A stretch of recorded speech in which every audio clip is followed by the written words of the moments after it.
صلاح الدین ایوبی صلاح کے نام سے مشہور ایک بہادر اور مضبوط نوجوان کی آواز ابھرتی ہے۔ یروشلم اور مسجد اقصی صلیبیوں کے قبضے میں ہے۔ میں زندگی کا لطف کہاں سے لاؤں؟ میں کھانا کیسے کھاؤں اور چین کیسے پاؤں؟ میں رات کو سکون کی نیند کیسے سوؤں؟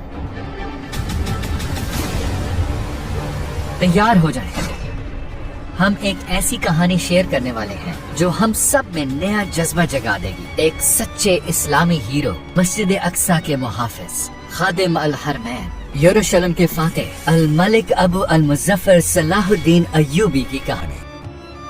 ایک دفعہ کا ذکر ہے، بغداد میں ایک مشہور کارپینٹر رہتا تھا۔ اپنے عمر کے آخری حصے میں اس نے زیادہ تر وقت اخروٹ کی لکڑی سے ایک شاندار ممبر تراشنے میں صرف کیا۔ اس نے ممبر بنانے میں اپنی تمام صلاحیتیں لگا دی۔ ممبر کی خوبصورتی سب کو حیرت زدہ کر دیتی تھی۔ کارپینٹر کی محنت سے بنے اس شاہکار ممبر کی شہرت دور دور تک پھیل گئی تھی۔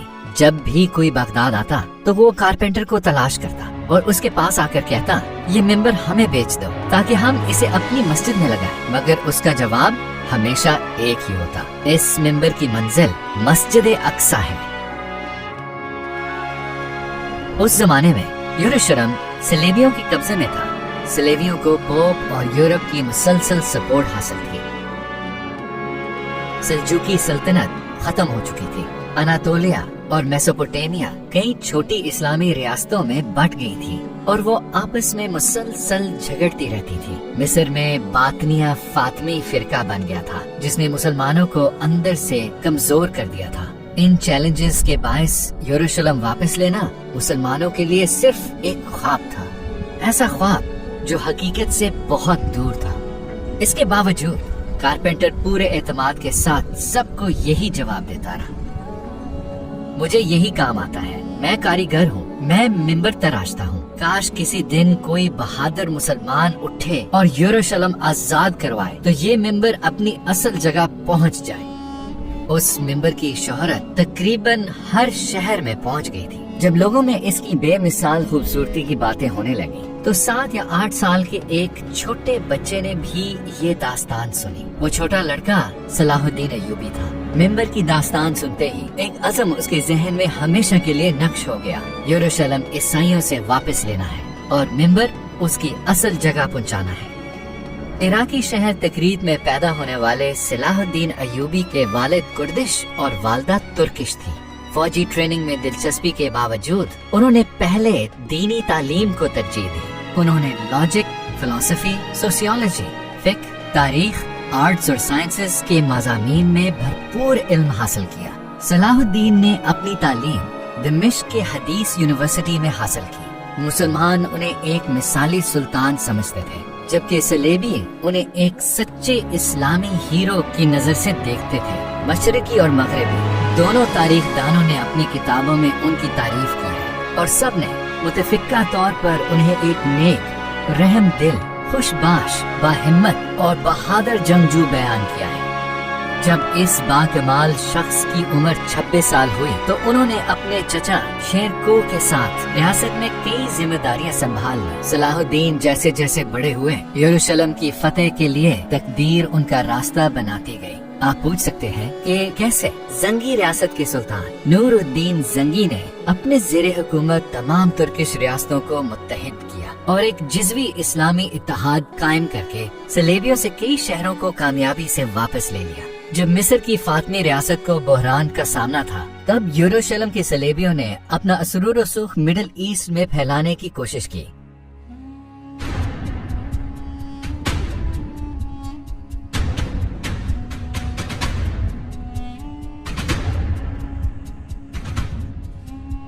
صلیبیوں نے 1168 میں قاہرہ کا گھیراؤ کر لیا۔ سلطان نور الدین زنگی نے بھی اپنی نظریں مصر پر جما لی، کیونکہ مصر کا کنٹرول پانے کا مطلب اپنے دشمن پر جنگی برتری حاصل کرنا تھی۔ فاطمی ریاست نے نور الدین زنگی سے مدد طلب کی۔ سلطان نے اپنے کمانڈرز شیرکو اور صلاح الدین کو روانہ کیا۔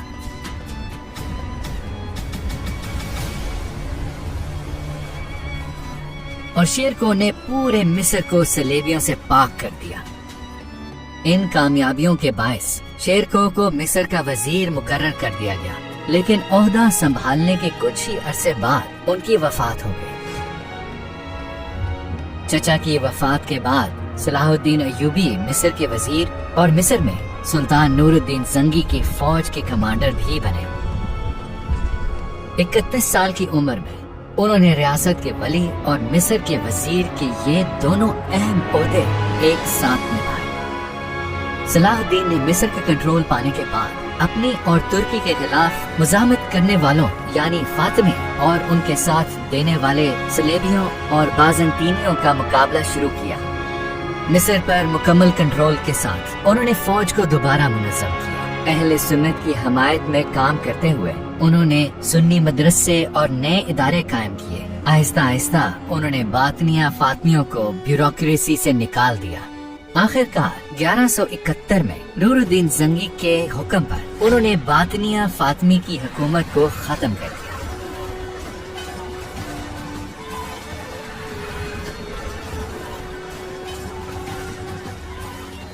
اس دوران انہیں ایک انتہائی غمناک خبر ملی۔ سلطان نور الدین زنگی وفات پا گئے تھے۔ ایک طرف وہ ریاست کے اتحاد اور سلطان کی قائم کردہ اسلامی ریاستوں کی ہم آہنگی کے تحفظ کے لیے کوشاں تھے، جبکہ دوسری طرف انہیں صلیبیوں کا بھی سامنا تھا۔ اس زمانے کے ہر اسلامی کمانڈر کی طرح صلاح الدین ایوبی کی 3 آرزوئیں تھیں: مسلمانوں کا اتحاد محفوظ رکھنا، یروشلم کو واپس لینا اور قسطنطنیہ یا استنبول کو فتح کرنا۔ اسلامی ریاستوں کا اتحاد کامیاب جنگوں اور صلیبیوں کے خلاف جد و جہد سے مضبوط ہو گیا تھا۔ اگلا مقصد یروشلم کو واپس لینا تھا۔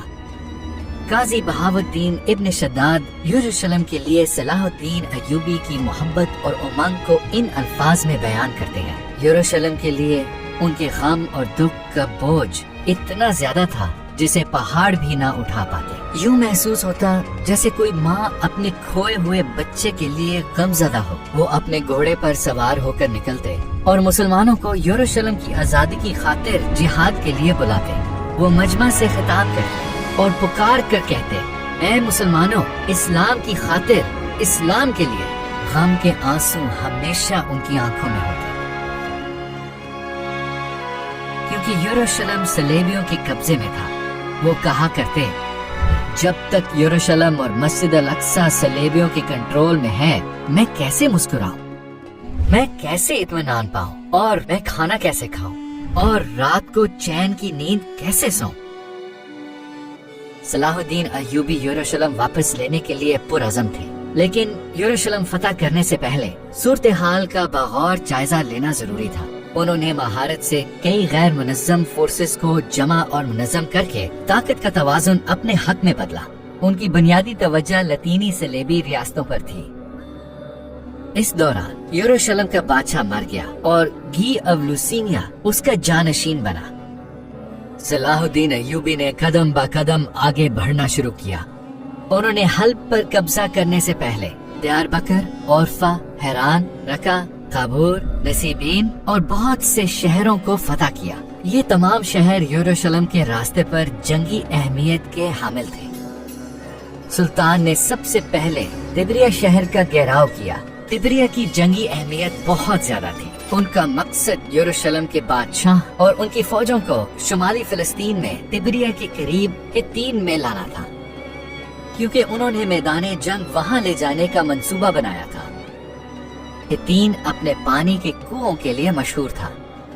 سلطان صلاح الدین نے پہلے ہی حتین کے راستے پر موجود پانی کے کنویں قبضے میں لے لیے اور انہیں پتھروں اور ریت سے بھر دیا۔ چنانچہ پانی کے کنویں استعمال کے قابل نہ رہے۔ بادشاہ اور اس کی فوج حتین میں پہنچی تو وہ کنووں کو اس حال میں دیکھ کر سخت مایوس ہو گئے۔ پوری فوج صحرا کی سخت گرمی میں پیاس اور تھکن کی شدت کے ساتھ جنگ لڑنے پر مجبور تھی۔ حتین کی جنگ 4 جولائی 1187 کو شروع ہوئی۔ اس جنگ میں صلاح الدین نے یروشلم کے بادشاہ گی آف لوسیان کے زیر قیادت صلیبی فوج کو شکست دی۔ اس کامیابی کے بعد صلاح الدین نے تیزی سے فتح کی کارروائی شروع کر دی۔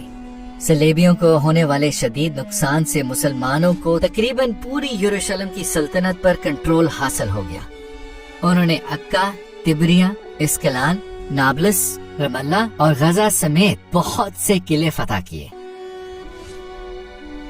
چند ہی ہفتوں میں 20 ستمبر 1187 کو سلطان نے یروشلم کا گھیراؤ کیا۔ منجنیق سے شہر کی دیواروں پر گولہ باری کی گئی۔ جلد ہی شمال مشرقی دیوار کمزور پڑ گئی۔ منجنیقیں وہاں لگائی گئیں۔ کچھ دیر بعد دیوار مکمل طور پر تباہ ہو گئی۔ صلیبیوں نے گھیرا توڑنے کی کوشش کی لیکن کامیاب نہ ہو سکے۔ یہ ظاہر تھا کہ وہ زیادہ دیر شہر پر کنٹرول قائم نہیں رکھ پائیں گے۔ انہوں نے صلاح الدین ایوبی سے محفوظ راستہ طلب کرتے ہوئے اپنی جان بخشی۔ فصلوں کی حفاظت، گھروں کے تحفظ اور مسلمان قیدیوں کی رہائی کے لیے تعاون کی پیشکش کی۔ سلطان صلاح الدین نے ان شرائط کو قبول کیا کیونکہ وہ مسلمان قیدیوں کا تحفظ یقینی بنانا اور جنگ کو طول دے کر مزید ہلاکتوں سے بچانا چاہتے تھے۔ آخر کار واقع معراج کے مقدس موقع پر 27 رجب 832 ہجری بمطابق 2 اکتوبر 1177 کو جمعہ المبارک کے دن یروشلم واپس لے لیا گیا۔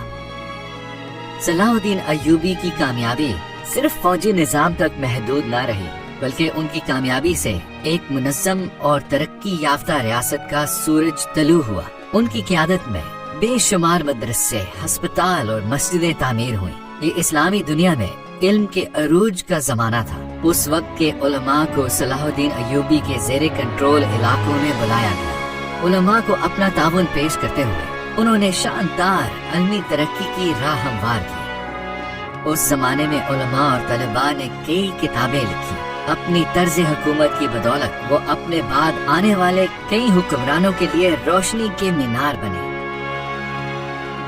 اسلام کے اس عظیم سپاہی نے 4 مارچ 1193 کو دمشق میں وفات پائی۔ ان کی وصیت کے مطابق وفات کے بعد ان کا کفن ایک نیزے پر باندھ کے لوگوں کے سامنے لایا گیا اور اس کے ساتھ دمشق کی گلیوں میں یہ الفاظ گونجتے رہے: اے مسلمانوں، اے لوگوں، مصر، یمن، شام، فلسطین، یروشلم کا فاتح سلطان صلاح الدین آج اس کفن کے سوا دنیا سے کچھ نہیں لے گیا۔ اس سے عبرت پکڑو اور دنیا کے دھوکے میں مت آؤ۔ ان کی زندگی کا ایک مقصد تھا اور اس مقصد نے انہیں زندہ رکھا۔ انہوں نے بتایا کہ ایک مسلمان کی زندگی کا مقصد کیسا ہونا چاہیے۔ ان کے سینے میں دھڑکتا دل اللہ کی محبت سے سرشار، دنیا میں انصاف کے قیام کا طلبگار اور اسلام کے حسن کو ناآشنا لوگوں تک پہنچانے کا آرزو مند تھا۔ یروشلم کی فتح اسلام کے حسن سے آشنا اس شخص کے حصے میں آئی۔ تو آخر ہم اس فتح سے محروم کیوں ہیں؟ کیونکہ ہمیں پہلے خود کو بدلنا ہوگا۔ ہماری خواہشات کا مرکز یہ دنیا ہے۔ ہمارے خواب دنیاوی خواب ہیں اور ہمارے مقاصد دنیاوی مقاصد ہیں۔ ہمیں مخلص ہونا پڑے گا۔ ہم میں سے زیادہ تر لوگ اپنے اور اپنے آرام کے متعلق سوچتے ہیں۔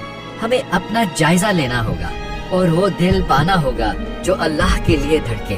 ہمیں اسلام کے لیے بلند مقاصد اپنانے ہوں گے۔ یاد رکھیں، عظیم سلطان صلاح الدین کی طرح ایک دن ہمارے جسم بھی کفن میں لپٹے ہوں گے اور ان کفنوں میں کوئی جیب نہیں ہوگی۔